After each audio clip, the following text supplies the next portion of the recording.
Logistics नाम का word आपने सुना होगा अक्सर। देखिए, किसी भी प्रोडक्ट का जब मैन्युफैक्चरिंग होती है वो रॉ मटेरियल से फिनिश्ड गुड में परिवर्तित हो जाता है, तो फाइनली उसको मार्केट में डिस्ट्रीब्यूशन के लिए भेजा जाता है। तो रोडवेज, रेलवेज आदि के माध्यम से ये पहुंचता है। हमारे देश में जितना ज़्यादा इंफ्रास्ट्रक्चर फैसिलिटीज़ अच्छी होंगी, रोडवेज, रेलवेज, एयरवेज आदि की सुविधाएं होंगी, तो ये जो लॉजिस्टिक का काम है, एक स्थान से दूसरे स्थान सामान को पहुँचाने वाला काम है, उसकी कॉस्ट भी कम होगी और जितने भी प्रोडक्ट हैं वो अधिक कॉम्पिटेंट बन पाएंगे मार्केट में।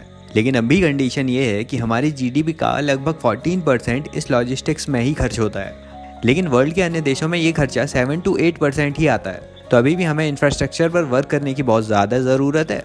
तो इसी के लिए सन 2022 में नेशनल लॉजिस्टिक्स पॉलिसी लाई गई थी, ताकि लॉजिस्टिक कॉस्ट को 14% से घटाकर 8% तक किया जा सके।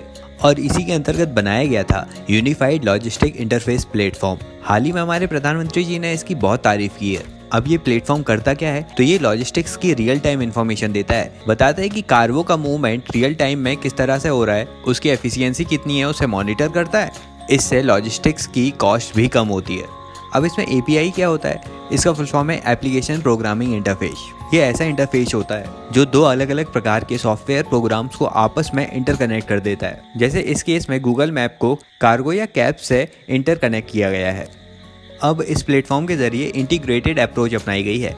अलग अलग मिनिस्ट्रीज को भी इंटीग्रेट किया गया है, ताकि इनका और अन्य प्राइवेट प्लेयर्स का आपस में डाटा एक्सचेंज अच्छे से हो सके और सप्लाई चेन के लिए एक ही यूनिफाइड डॉक्यूमेंट भी प्रिपेयर किए जा सकें। मतलब ये जो प्लेटफॉर्म है, ये अलग अलग प्रकार के डॉक्यूमेंट ना लेकर एक ही प्रकार के डॉक्यूमेंट में लॉजिस्टिक के सारे काम कर रहे हैं। अब इसी की तरह PM गति शक्ति योजना, सागरमाला प्रोजेक्ट, भारतमाला प्रोजेक्ट आदि भी लॉजिस्टिक को कम करने के लिए ही काम कर रहे हैं। बस आज की इन्फॉर्मेशन इतनी थी।